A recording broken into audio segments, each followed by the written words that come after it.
begin, please take a moment to silence your mobile devices. Ladies and gentlemen, the program is about to begin. Please take a moment to silence your mobile devices. We would like to remind you that food and drink are not permitted in the theater. Also, please note that photography and audio and video recording is prohibited. Thank you.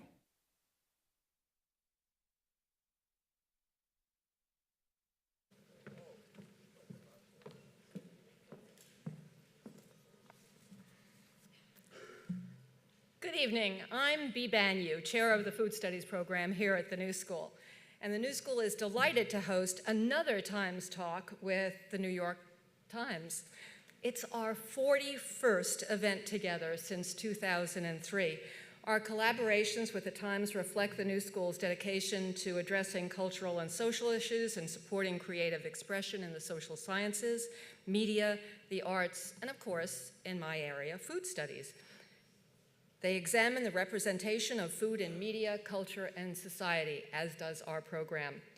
For anyone interested in pursuing any of the topics covered by Times Talks in any greater detail, I invite you to check out our offerings on Open Campus. And in fact, there is one particular course that might be of interest, Feasting Your Eyes, Food and Film, which is offered in fall 2017. Now, we get on with the program, and I have the pleasure to welcome Michelle Gray, the Director of Programming at Times Talk. Thank you for coming.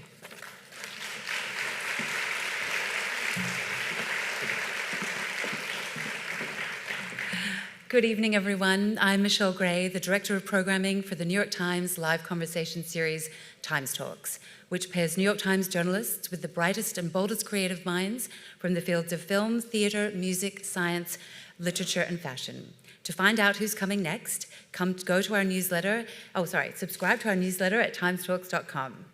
We're so delighted to be back at Tishman Auditorium with our long-term partners, the New School. It's always such a delight to host Times Talks in their beautiful space. We're thrilled to be welcoming Academy Award-nominated actor and producer Salma Hayek, Golden Globe and Tony Award-winning actor, musician, and author John Lithgow, and film and television director Miguel Arteta. The trio will be discussing their upcoming film, Beatriz at dinner. You'll hear much more about the movie from our esteemed guests from our moderator, Logan Hill, a veteran contributor for the New York Times. Please join me in giving a very warm welcome to Logan Hill, Salma Hayek, John Lithgow, and Miguel Arteta.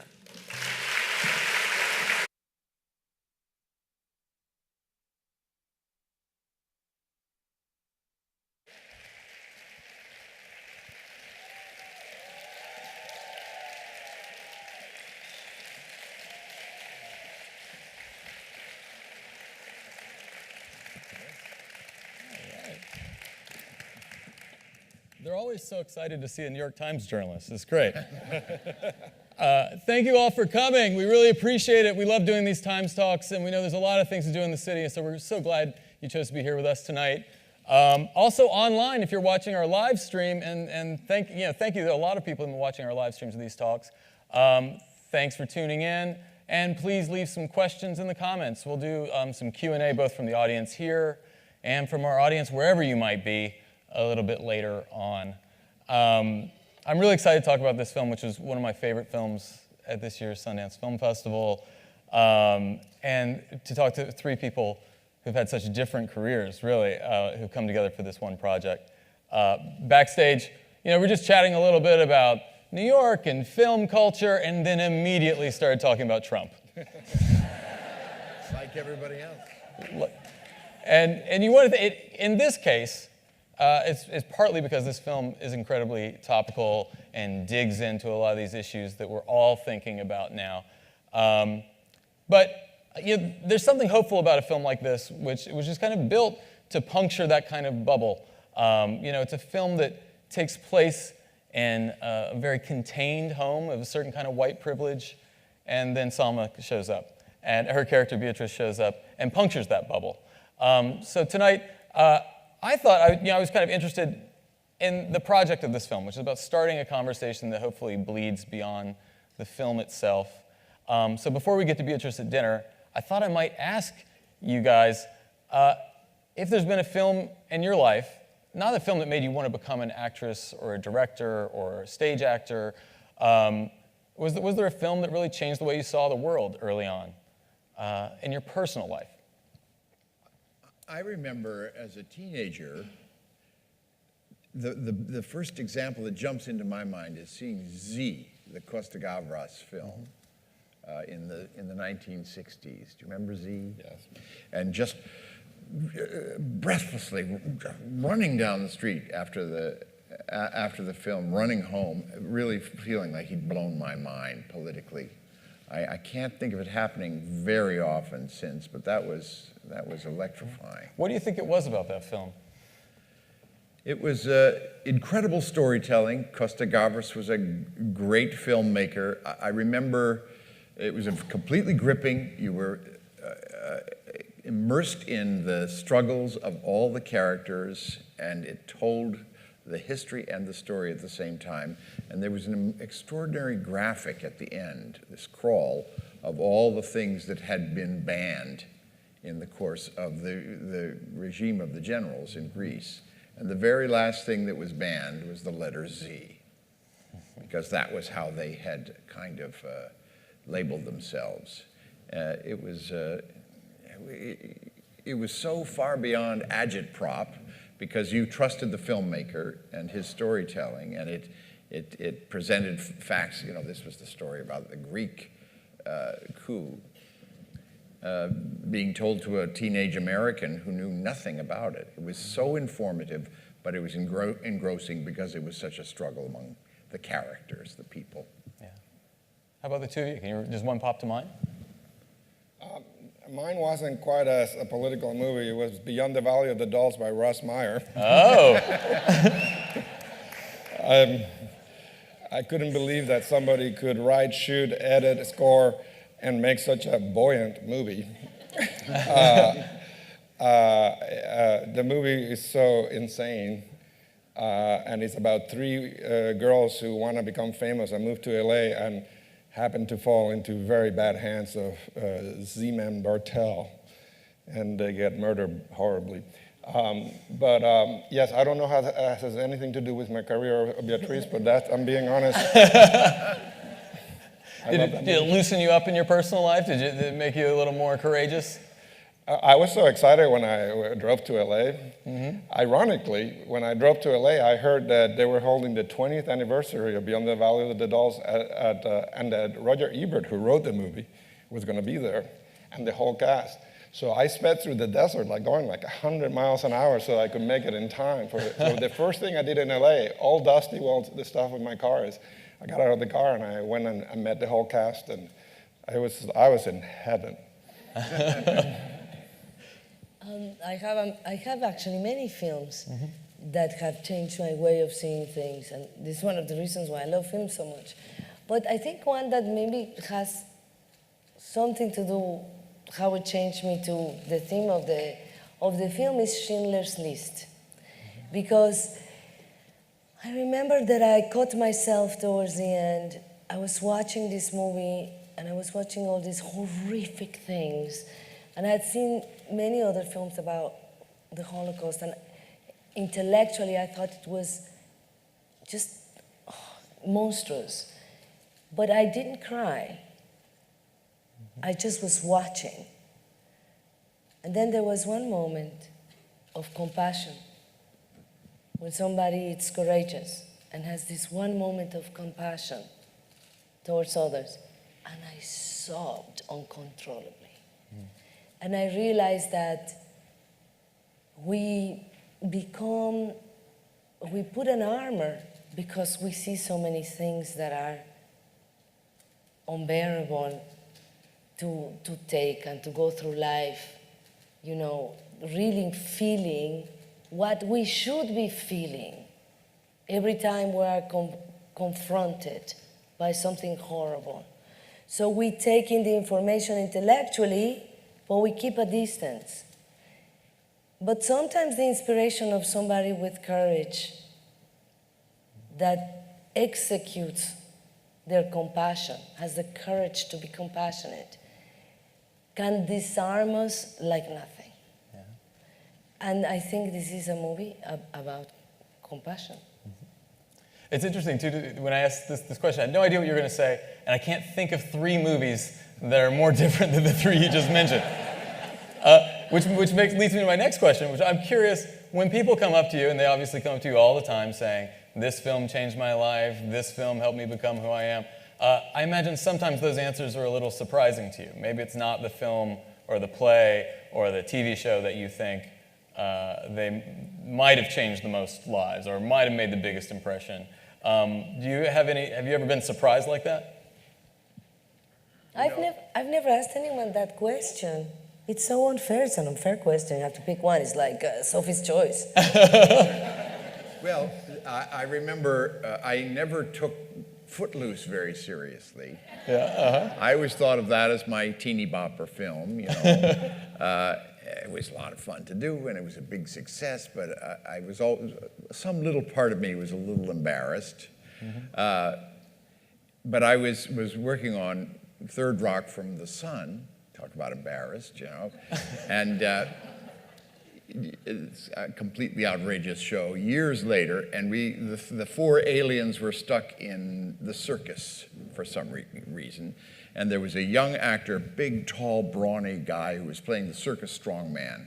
And after a couple of days of the 4 or 5 days of rehearsal leading up to shooting it, he took me aside and he said, I've just been trying to find the right moment to tell you this. I come from a little town in Louisiana, and my daddy was the preacher in that town. Footloose came to town. I went to see it, and in that movie, you were my daddy. Nobody was allowed to dance. Nobody was allowed to listen to rock and roll. And the next night, I took my daddy to that film. I didn't tell him anything about it. And I just have to tell you, by this time, tears were streaming down his cheeks. He said, because of your performance, I was the first one of 6 children who got to go to his high school prom. And oh my God. I suddenly thought, Footloose did that? My God. And I guess that's the question you're asking. Yeah. Logan, I completely misunderstood your question. I thought if we asked people about... Oh, no, you're not, I'm not... now I'm not slow, suggesting I'm you would tired, ever be that vain. No, I mean, people, I make tiny movies that maybe 2 or 3 people here have seen, but, and it's my sister and my mother, I think, who are sitting somewhere around here. I made a movie called Chuck and Buck, and people come and tell me that movie really touched me and changed my life. It's about a stalker that forces his childhood friend to have sex with him.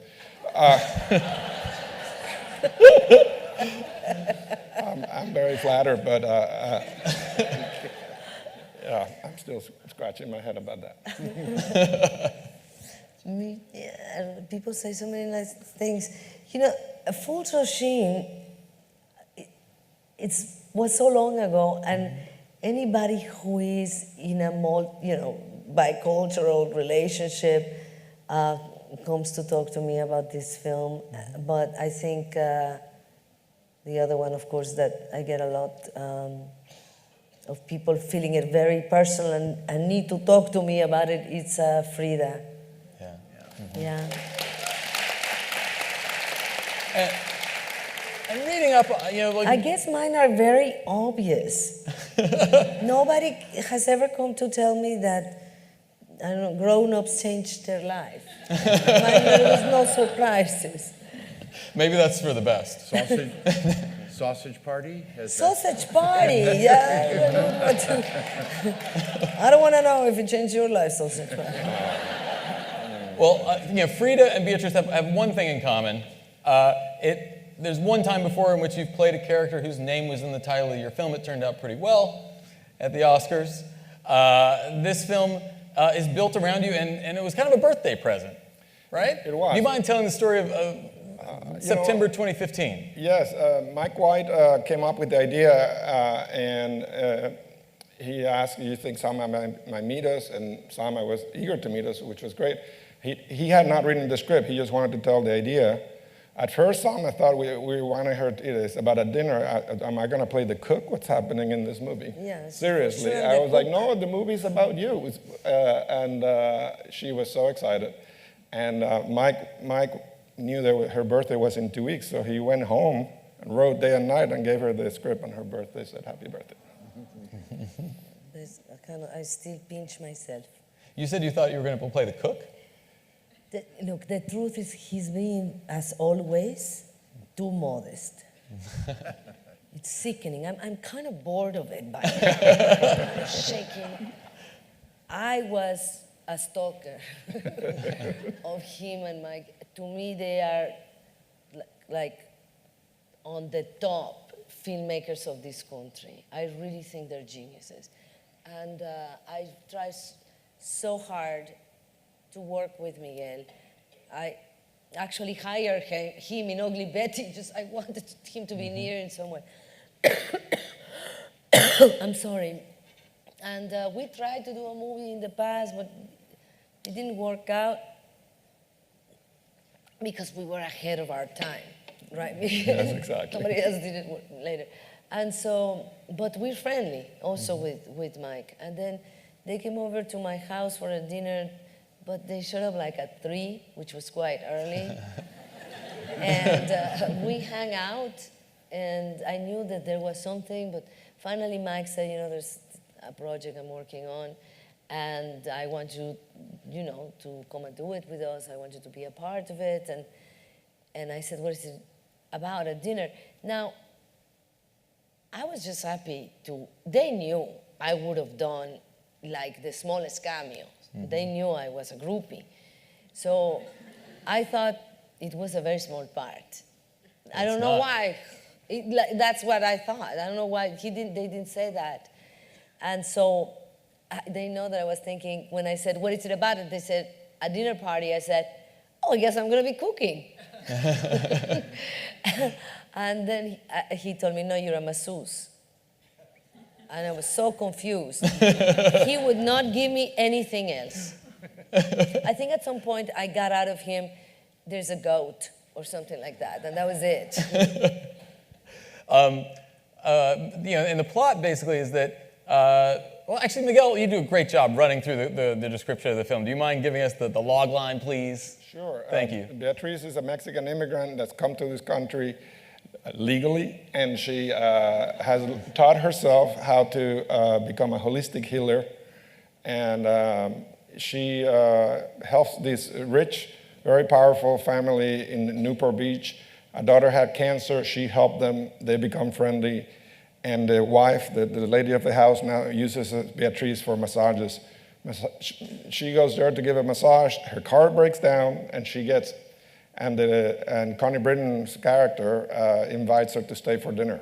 And the dinner is to celebrate a big business deal, and basically they're celebrating the presence of a real estate mogul, self-satisfied billionaire that shows up, played by John.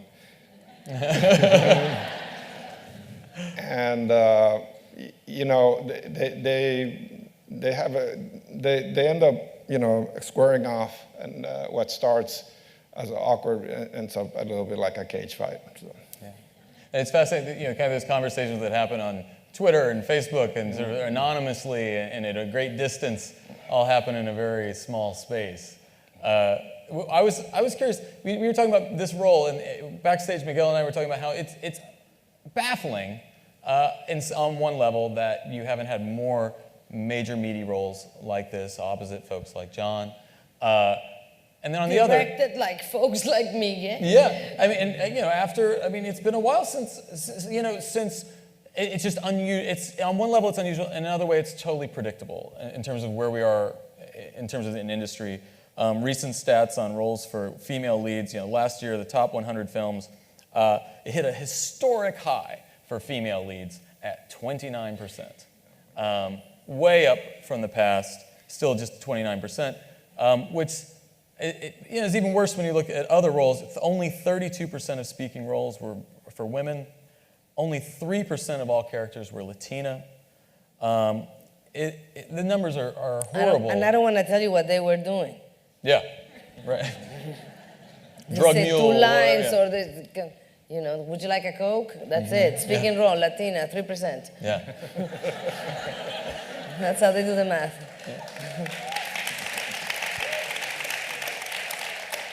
And at a time like this, given those stats, does a role like this mean something different to you? Oh, yeah. I think it means something different to all of us Latinos. And that's why I was so shocked when I saw the script and I read it. Especially in a time like this, you know, when already it's pretty bad. Also, you know, there is when we talk about equality in any field, not just in the film industry for women, of course, women make a lot less than men, and then out of the women that already make a lot less than men, Latinas are at the very, very, very bottom of the ladder. They make less than all the other women.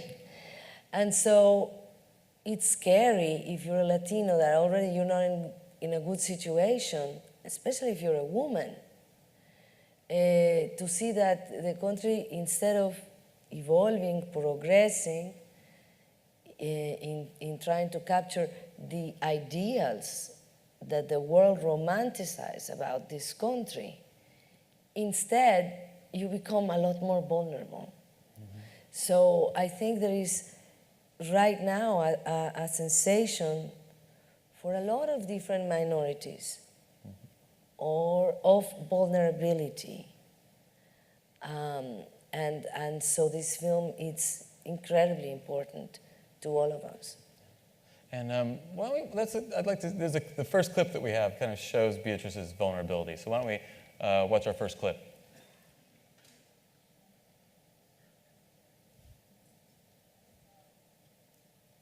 How are you, Beatrice? Okay. Where are you from? Altadena. What? Only okay? Where are you What's really wrong? I was born in Tlaltecutli, Mexico. There's two things going on at the same time. My neighbor complained about the There's on the two clips Pacific. playing at the same time. It was very beautiful. Crazy. Mexico's awesome. I love Cancun. But now, drinking and angry. No, don't watch it, close your eyes. There's a technical problem. I don't want to spoil it for you.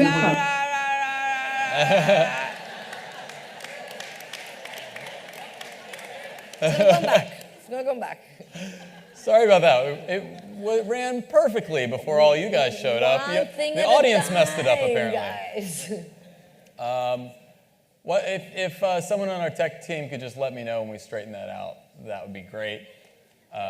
We were hearing the sound of another scene over that thing. The two sounds at the same time. Yeah, we had multiple things going on at once there. It's a very interesting movie, but not that experimental. Yeah. Not that schizophrenic. John, what was as Doug Strutt? What is Doug Strutt's first impression of Beatrice? He asks her to bring him a bourbon. Yeah. He doesn't realize she's a guest. It's the first of many agonizingly awkward moments. Yeah. And he plays with her.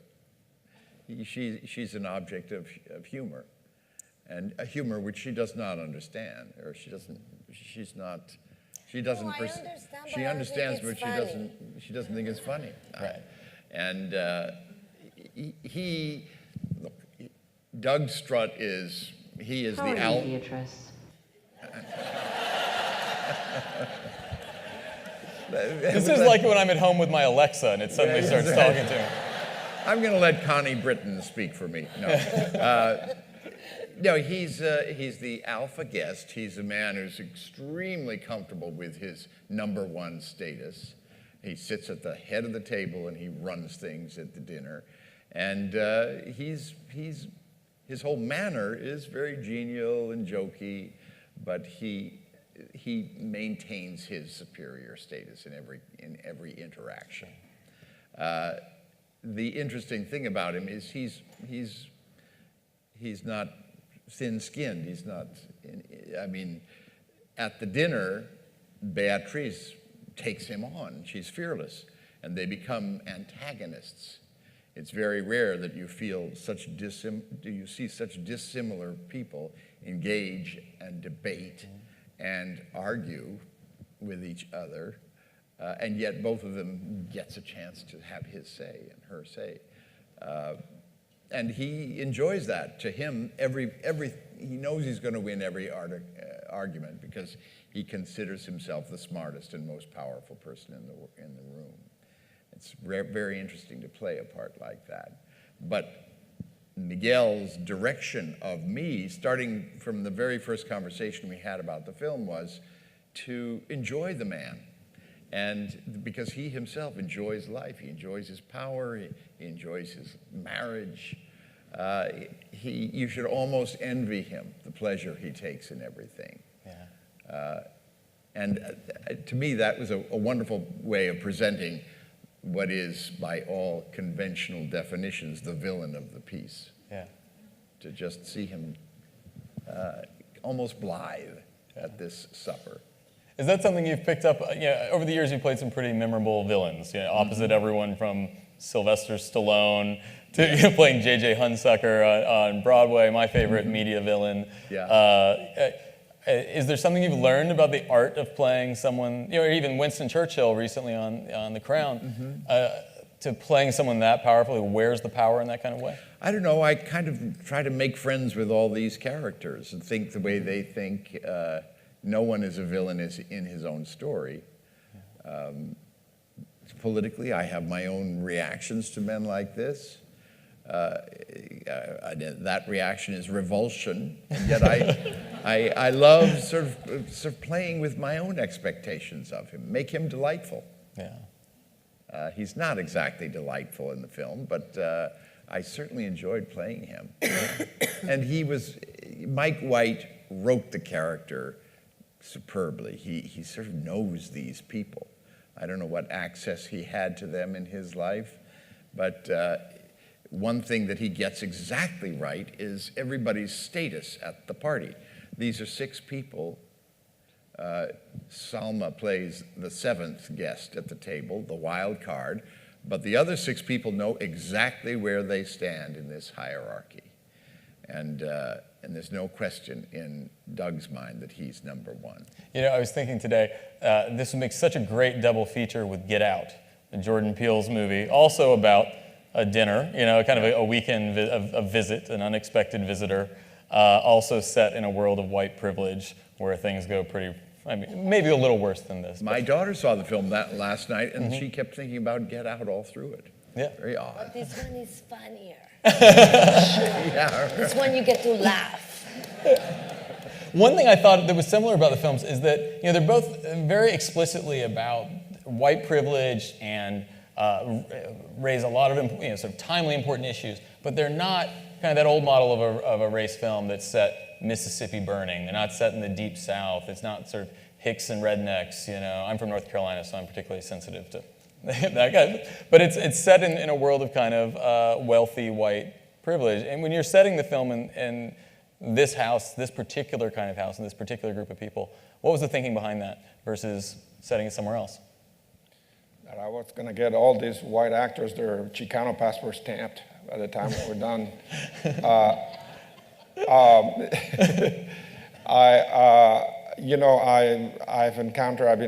I've been very lucky. My parents put me through college, and I've encountered the different sides of prejudice and some more insidious.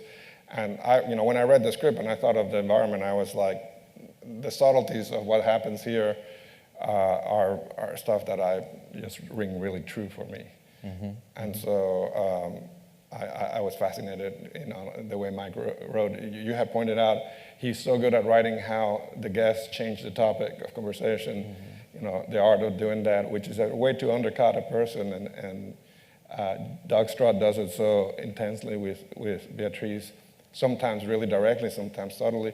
It was really the subtleties of how people, put each other down are beautifully written in the script. Doug is kind of the most powerful person in the house, but clearly everyone else is dependent on him. And there's you get this whole ecosystem in the house. And I think I don't depend on you. What? Well, except you don't, right? You're the only person that doesn't. Get it right? I'll hide behind a clip now. We'll see if we can get that to work. Talking about changing the subject. How are you, Beatriz? I'm okay. What? Only okay? What's wrong? My goat. My neighbor complained about my goats. His neighbor, he's crazy. He's always drinking and angry. He came to my house at 11 at night, and he said that they were gonna come and take away my goats. Who were? The city, you know, because they think they're nuisance animals. It's not zoned for goats. Oh, right. They run to me when I come home. They're so happy to see me, but they bleat a lot. So I bring them in the house, and I make them a little pen in my bedroom. But last Saturday, I let them out, and Hercules, he likes to burrow under the house.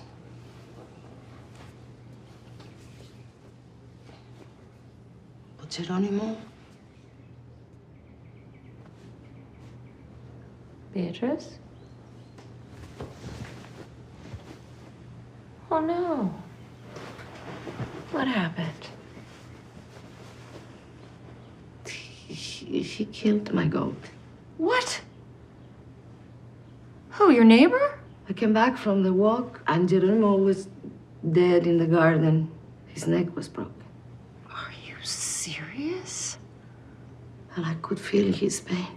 He was already dead. I could still feel his pain. I held him when he was a little baby. He was such a funny personality.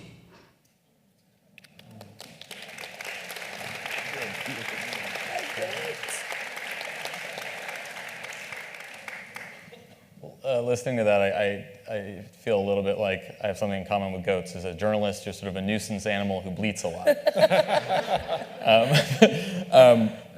But I was just curious, for you, when you see, you know, how Beatriz sees this world, sees this house, she sees this family with such compassion in the beginning. Can you tell me what the world kind of looks like through her eyes? Yes. When she gets invited, but not because she gets invited.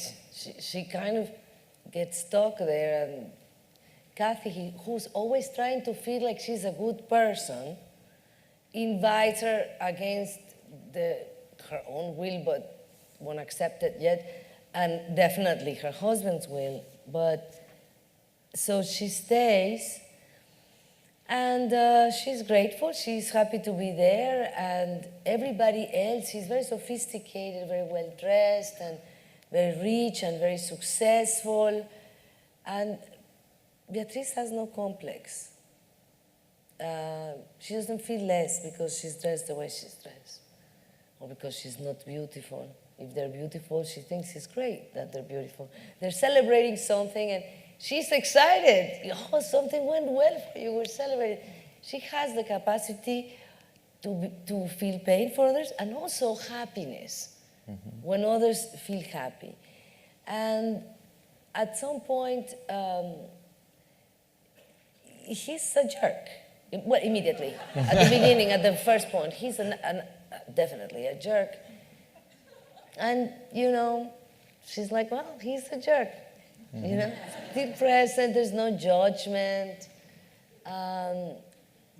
He dismisses her, but he doesn't dismiss him. She's actually interested in him exactly the same amount as anyone else. To her, he's not number one. There's no numbers. This is how she sees the world. And of course, eventually, I go too far. Yeah. yes, because it's not that she's affected by the way he looks at her, but she's affected by what she feels he's representing in the world. It's not a complex still. It's a desperate sense for judgment. Not for judgment, for justice. And I think that this movie is going to talk to so many of us, everyone who has felt this frustration against somebody who is very powerful and is very unconscious about what their sense of entitlement destroys on their way of, like the spoiled brats. ¿Cómo se dice capricho? Yes. When they want something, they want something, and they are completely unconscious of the footprint. ¿Cómo se dice capricho?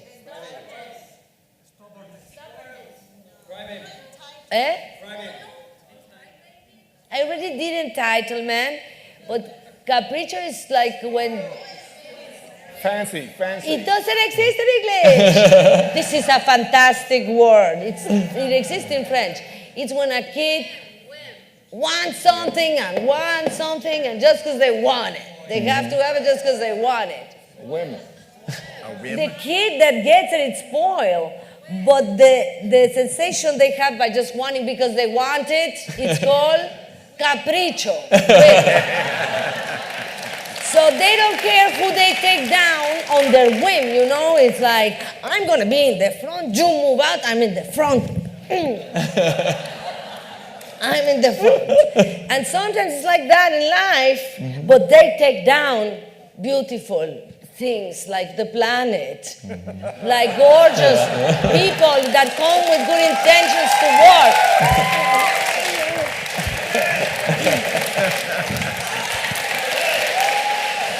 So this is what she doesn't like. She can take it, a little jerk here and there, we've all had them. Actually, she doesn't think he's important enough for her to get angry. But then she realizes he is important enough to destroy things that are sacred to her. And she feels that's that thin skin, that ability to sort of let herself feel all of these things that sometimes we all repress or put away till the weekend when we have time to deal with our complicated feelings. Reminds me so much of Amy Jellicoe and Enlightened, one of my favorite projects that Miguel's worked on. Do you?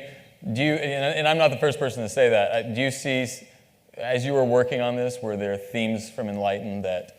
I want to thank HBO for canceling the shows. If there was season 3, perhaps there would be no Beatriz. So it's the same themes, definitely very much. Amy Jellicoe also doesn't have a sense of when is the right time to speak and be heard. A little bit like Beatriz, they share that. And there's a lot of similarities for sure. Is Enlightened dead forever? Is there any hope that we'll ever bring it back? I am begging, bring it back. I wonder what network might take it, but we gladly, we would do it in our iPhones if we could. Let's just do it in Spanish, Iluminada. There we go. I'm gonna do it because it's my capricho to do it. Yes, let's get a capricho. Well, we've had a taste of Beatriz. Let's run a clip so you can meet Doug Strutt.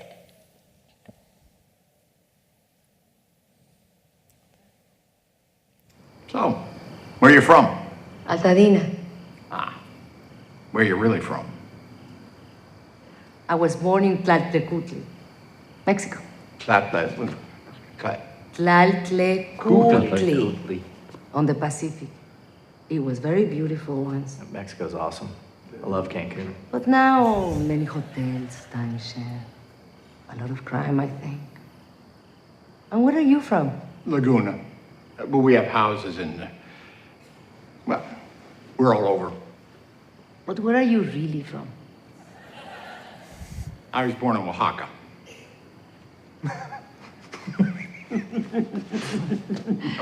No, I was born in San Diego. Now I got the giggles. Do I know you? Oh, Doug's famous. He's been on the news. He's a mogul.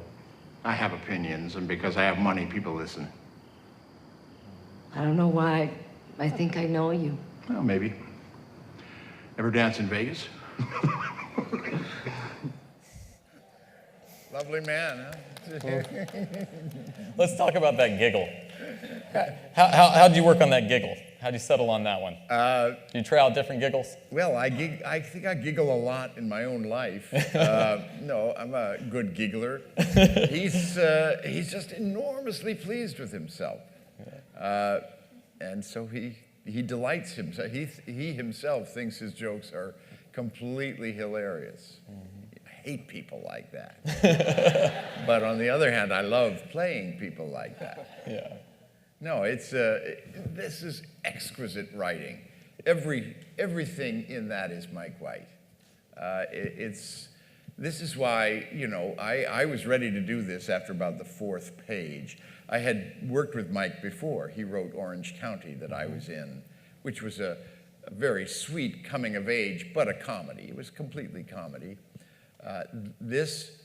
What so appealed to me about this was Mike White is a great comic writer who wanted to go so far beyond comedy.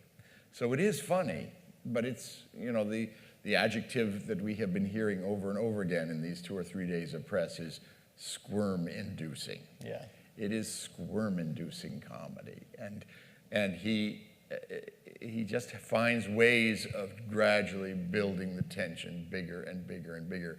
We all knew where the funny moments were, but it was really fun to calibrate them and make sure that we weren't just going for nothing but comedy, particularly in the dinner scene, when it all kicks up in. He set up a situation, a sitcom situation. You could easily play this for nothing but comedy, the clash of cultures, like Prince of Bel-Air or Beverly Hillbillies, unlikely people thrown together and being funny.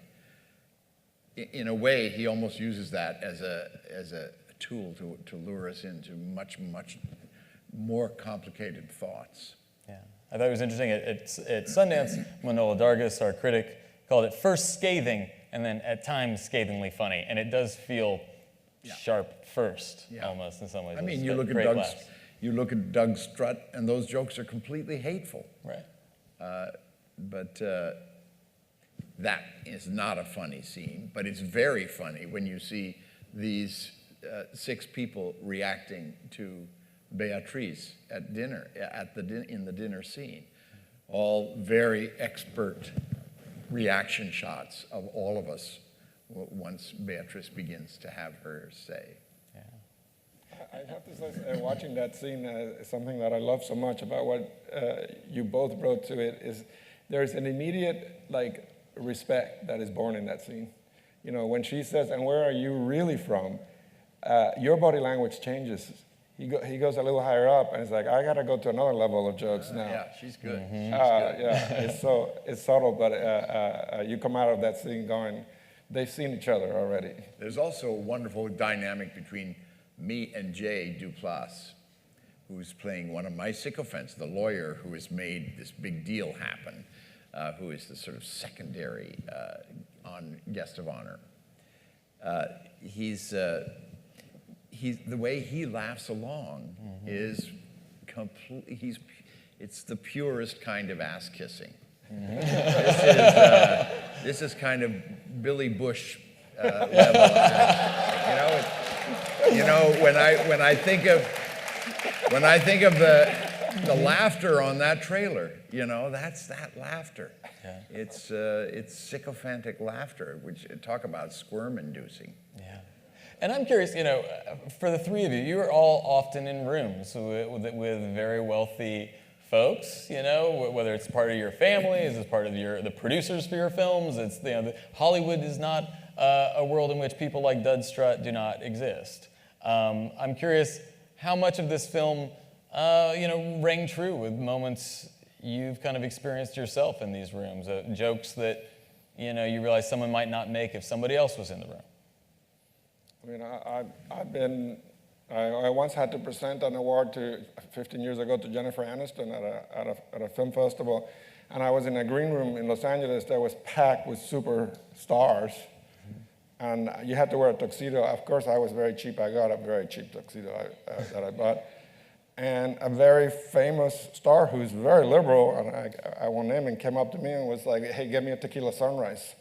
And the people from the film company have to say, no, he's working. And later on again, he asked me again, where's my tequila sunrise? But I was most baffled. Why are you ordering a tequila sunrise? Are you 12? What's the matter? Yeah. And how many have you had already? But, I mean, you do experience that. I think everybody experiences this.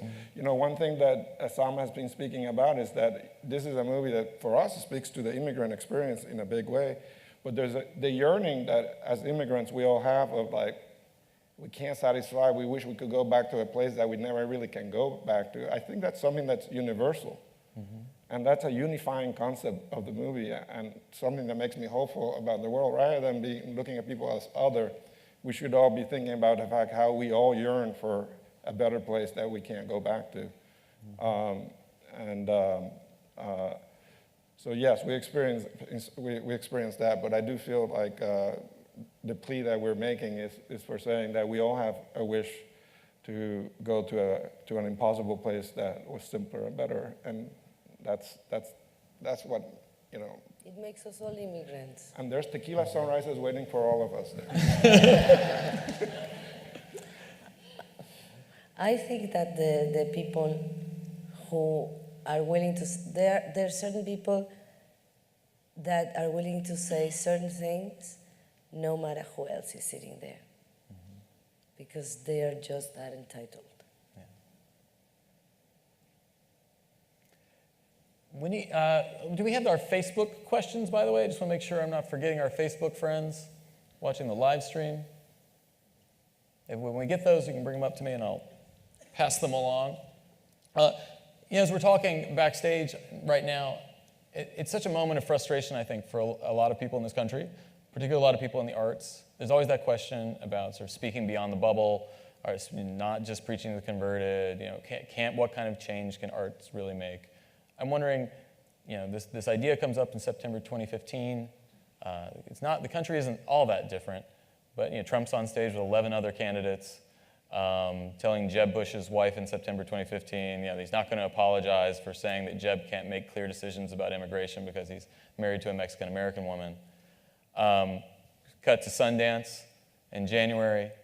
You're there, the Women's March is happening, and the inauguration is happening within days of your premiere there. And now we're wherever the hell we are right now. As you look at that span of time, as you've been working on this project, has what this project means to you individually kind of changed along with where we're at? In a sense, it becomes a much more exciting movie. Not because, we were very excited when we were making it because it was an incredible interactive experience. We all loved working with each other, and we felt we were working on good and true material. And it did feel like it was about something important, and it was about things that are happening now. But none of us, realistically, except Salma, expected Donald Trump to be elected president. She was the prescient one. As soon as the election came along, it suddenly cast the film in a totally different light. It became a really lightning rod film, I think. It's been called the first great film of the Trump era, which 2 days after he got to be president, and that's pretty fast. Yes. Yeah. And I just think it becomes it's a film that suddenly is about the things that all of us are thinking about all day long, every day, in some part of our brains. And we just feel very lucky that we've done something that is that to the point. As actors, you're always waiting to do things that touch people so immediately. I think, to me, what the film means to me has not changed at all. I think that we just get lucky because you guys get more interested. Yeah, exactly. But that does change. And then we get to talk to you about some things that it's really the most beautiful things about this film. We can't really talk to you about them because it is really, truly special. And it's a film that it's made for you. It's your story. I promise you, you will see things in it that will touch you very deeply and that are not political necessarily. And there are moments that you just feel connected to others, and maybe you don't know why. And it's very hard to talk about these things because it's a personal film that becomes personal for the viewer. But it's easier to talk about the political climate. And although the film, to me, it's so much more than that. Right. And maybe we can intrigue you enough to come and discover it for yourself. And to that point, actually, there's one of our first Facebook question here is, I think the name is Shama Jones, and the question is, how do you think the film would resonate if Hillary had won? We would have gone. What? Would you have invited us here? You know I'm obsessed with your work, so yes, but it is. I mean, it does raise the profile for sure. Absolutely. I think I had fears that would it feel a little bit dated, but I realized that to me the film laments a cultural change that's been happening for 40 years. There was a beautiful moment in history, I think, in the late 60s, early 70s, where it felt like humanity was at its most caring, concern for the rights of others. And I think, obviously, we all know that a consumer society has said that was not good for selling things. Let's make sure we change the values of people. Let's actually breed consumers that are selfish and apathetic and cynical, because that's much better. And we have gone along with it for 40-something years to the point that, somebody who just worships greed can get elected to be president. I mean, the film laments the fact that our culture, we have allowed our culture to ruin our values, and it's lamenting that and yearning for a time that we could change culturally more than politically, to me. In terms of the way we work politically nowadays, you can trace it all the way back decades to when people discovered the power of negative advertising, negative political campaigning. Because as soon as you realize that works, that's all you're going to see. And you know what political campaigns are now. We all fasten our seatbelts and brace ourselves for the shitstorm, because that's what it is. It's nothing but people tearing down the other side. And as a result, we have a government of negativity. Absolutely nothing is happening in our government now. Nothing proactive. We're just stalled. And something has got to come along to turn things positive again. Maybe things have got to get just as bad as they can get before that can happen. But the film doesn't talk about politics. The film talks about human nature. It does talk about a polarization of philosophies. And right now we are living it in America very strongly. And that's where there is the connection. But the beautiful thing about the film is that the film talks about, as far as these two people are different in their ideology of life, they are both longing for that place that he talks about. It looks like it's a nostalgia of the place she came from, where she was very young and she lived in nature and everything was peaceful and beautiful. But in reality, and I think Beatriz realizes this, she's longing not for a geographical space. She's longing for that place where she was innocent, where she didn't realize how messed up we are. A lot of people think about it as home. We all have this yearning for something. That's called nostalgia. People think about it maybe home when you were a little boy.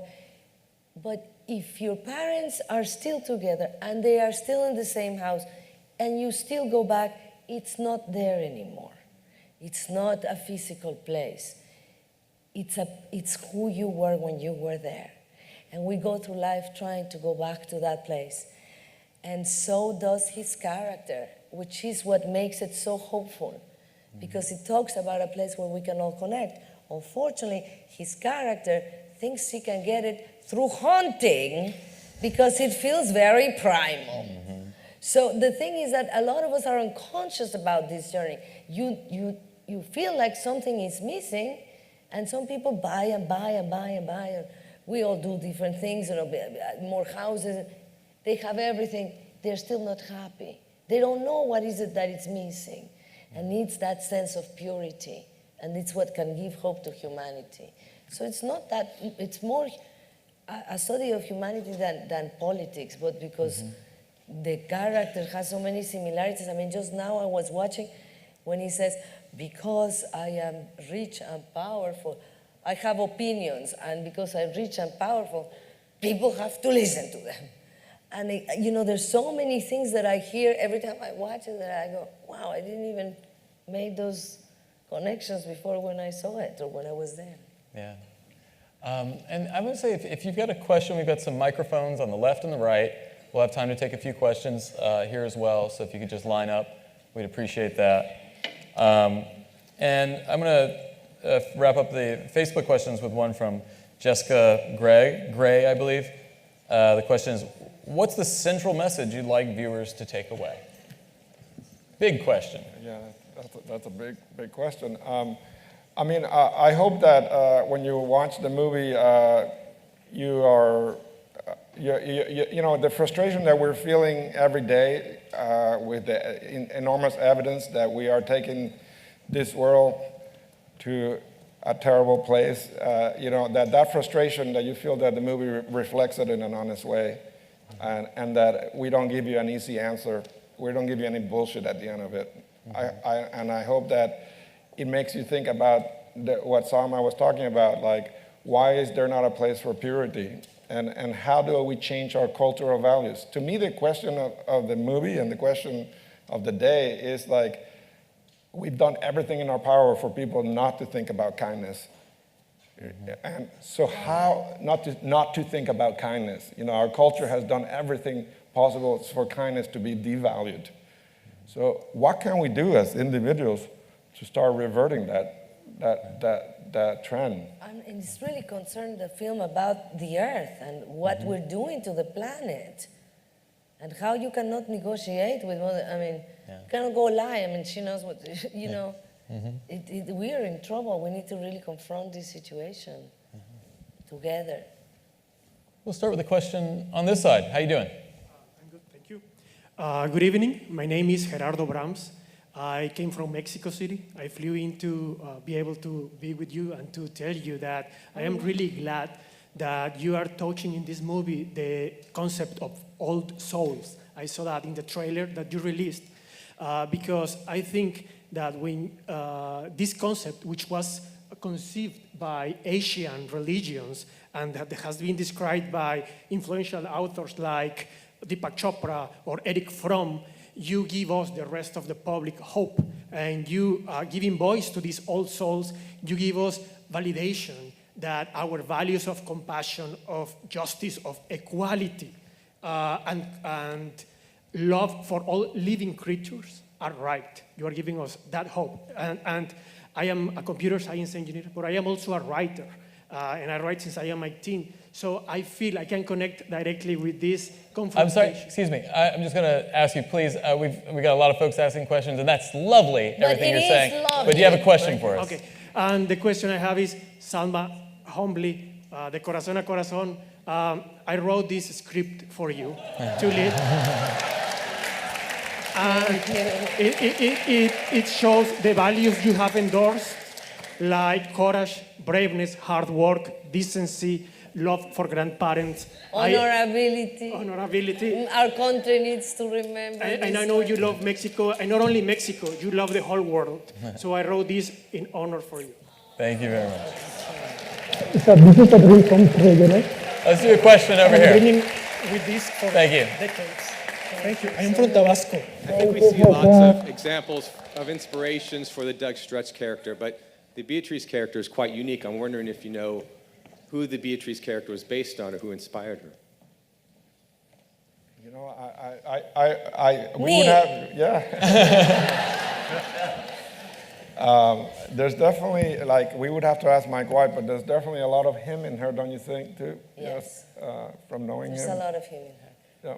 And there is a lot of Salma in it. It was written for her, and it was inspired by her in a lot of ways. No, yeah, thank you. But it's you know, he's my alter ego. We don't look alike at all. We don't sound alike at all.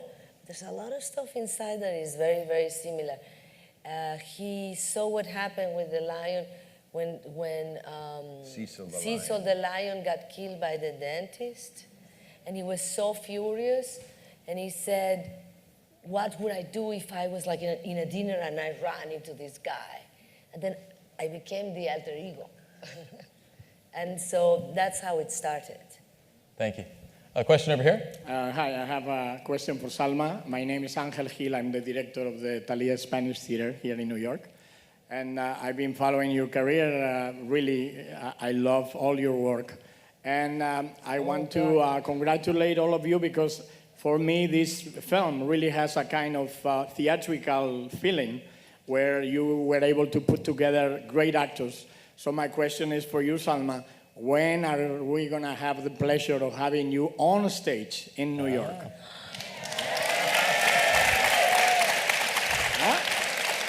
That's not going to happen because I have terrible stage fright.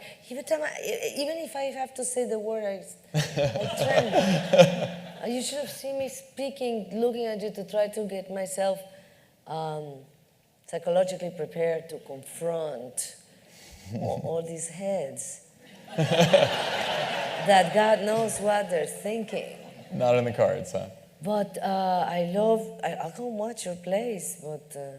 Well, you have to find the perfect project, that's it. I'll do a play if the theater is empty. Okay, so Carlos Fuentes wrote one that we were working on it precisely when he passed away. I'm getting so much work! Thank you, guys! Have a card. Thank you! Let me give you my card, definitely. It's like my office. I'm getting very comfortable in this stage. I love your work. Thank you truly. so much. I'll do a question over here. Creo que eres una gran actriz. I saw the movie this weekend, by the way, and it's beautiful, and it really leaves you thinking, so it was amazing. I recommend everyone to see it. It was really awesome. My question is for Salma. I'm Lebanese-American, and I know you are Lebanese and Mexican. And what you got for me? I have some tabbouleh and hummus for you. No, I'm just curious how your heritage impacts any of the roles you take. I know you produce The Prophet, but how does your heritage influence the roles, if it does at all? You know, I think that, for example, The Prophet I produced because I wanted to do something. It is so hard.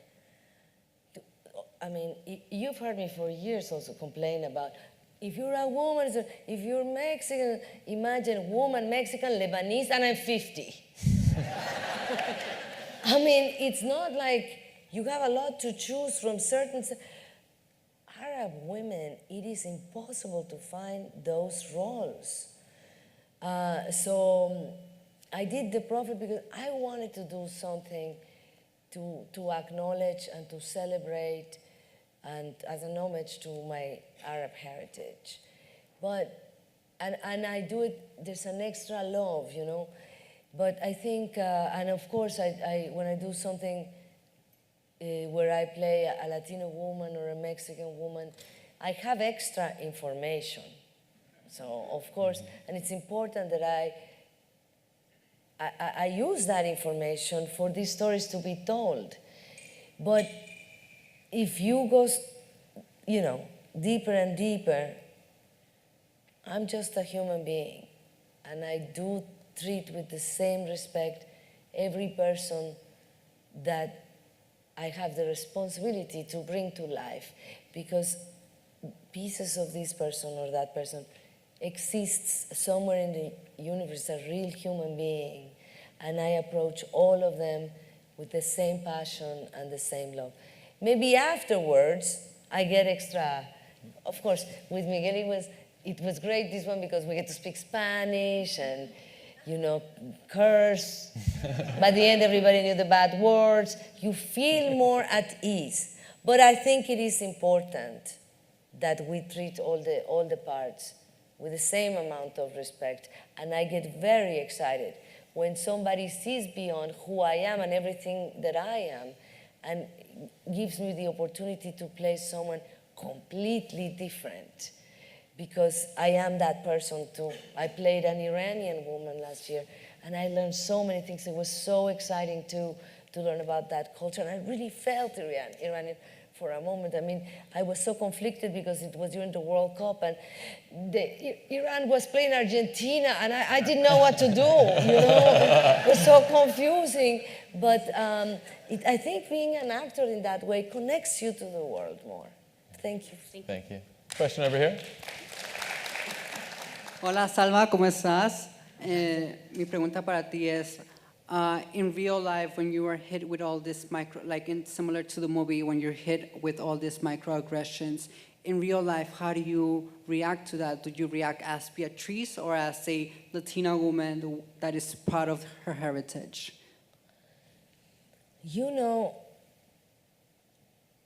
I actually reacted like Beatriz a lot. I pretend that I go and fight, I fight in a different way. I'm a smart fighter, watch out. Feeling offended and crying and screaming gets you nowhere. I watch, I observe the ignorance, I am patient with it, compassionate with it, and then I take the fuel to try to make a difference, so that the ignorance is not there, because at the end, racism, sexism, classism, it's ignorance. And so I have had moments where I don't know what to do, because, if you're waiting in the line for the coffee and they start screaming, somebody goes in the front, and you go, no, I was here first, and they go back to your country, I'm not standing behind you, and they start screaming. Then you're not as compassionate or as patient. You're an idiot, and you're pretending you're angry because I am Mexican just because you want to go before me. Get out of my way, But it's not like I don't get so intimidated like that. I mean, I've been in a movie theater where I sit and the person behind says, I don't want you sitting in front of me. There's not that many seats on the theater. Go over to the other side. I say, why? I like it here. I like it too. But I don't want to be sitting in front of you. I say, then you move. I like it in the center, I have my rituals to watch my movies. And he started fighting, shh, let me watch the film or I'm going to report you for them to take you out. Because you're making noise. And my friend was crying and shaking. Said, let's move. I said, are you crazy? I'm not moving. So, because I was watching my movie, but not too aggressive, I'm pretty cool. She was shaking and crying. It was not And lastly, thank you. I don't have anything but a hug for you. God, it's a workout, this New York Times talks. Okay, next. Question over here. Hi, oh my God, this is moving.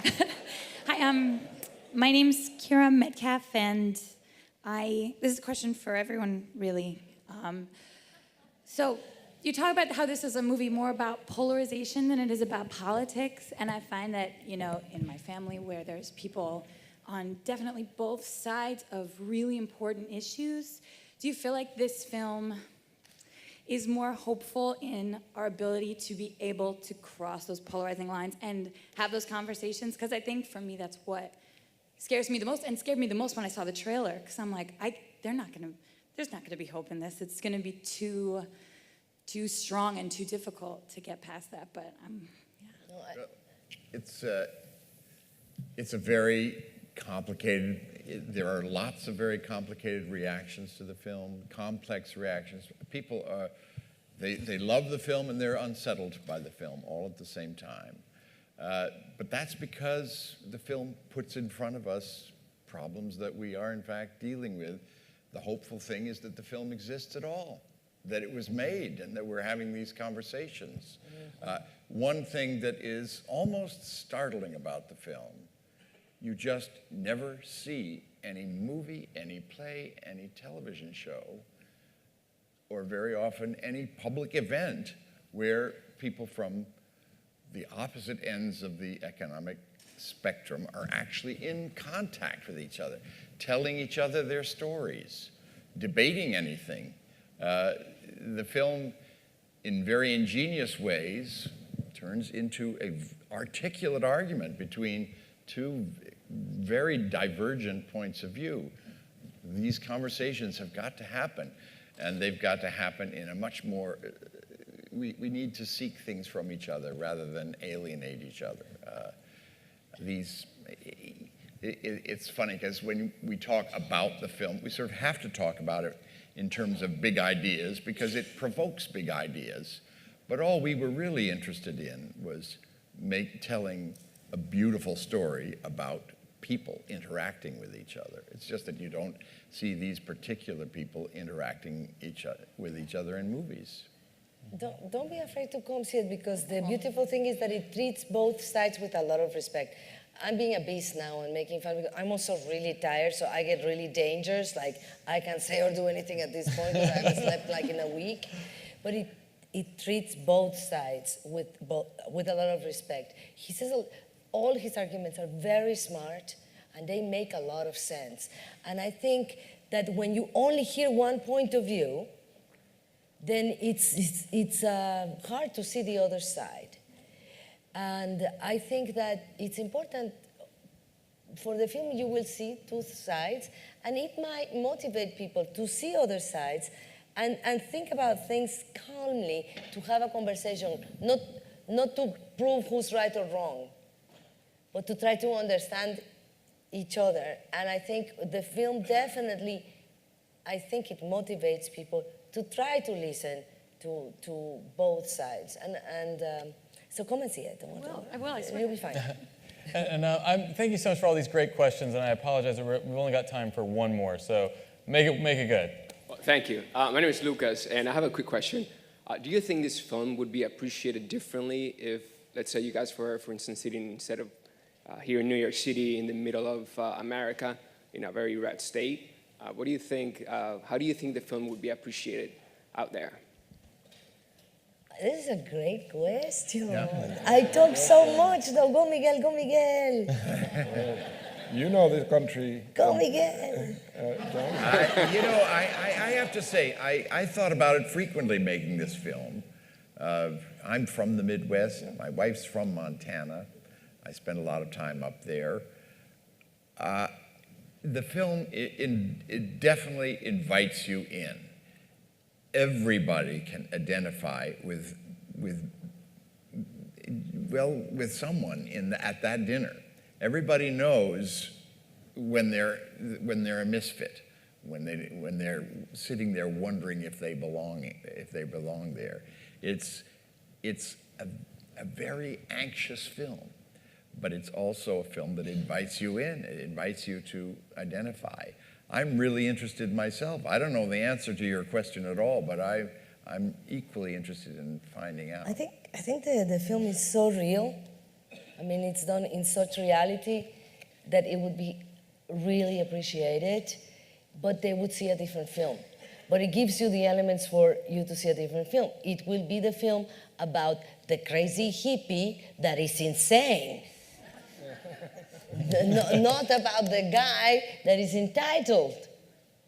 Mm-hmm. So the film is 50-50. It's who's watching it who sees a different film. They will love it. They will love it because, the crazy hippie, I would be the villain. Mm-hmm. No, I'm not kidding. It would work. Nothing I say would make sense. I'm crazy. Talking about All Souls, what the heck is that? And everything he would say, they would go, yeah. Mm-hmm. Yeah, and because it's not a caricature. His character's done with a lot of, don't you think, Miguel? He's so compelling in this movie. It's compelling.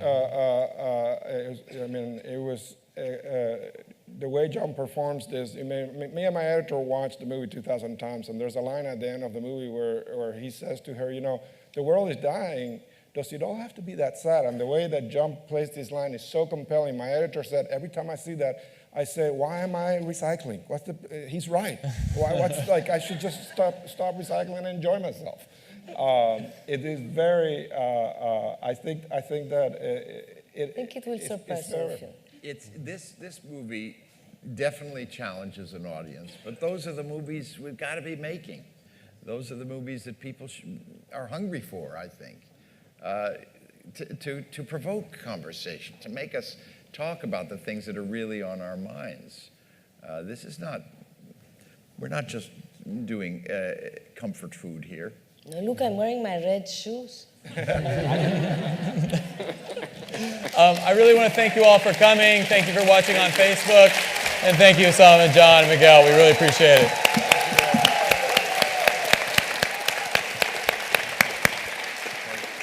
You need to bring your agent to these.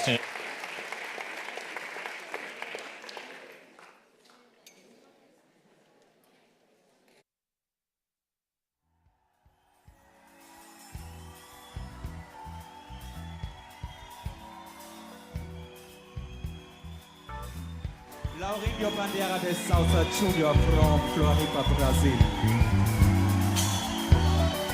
Ausgeburt von der Jazz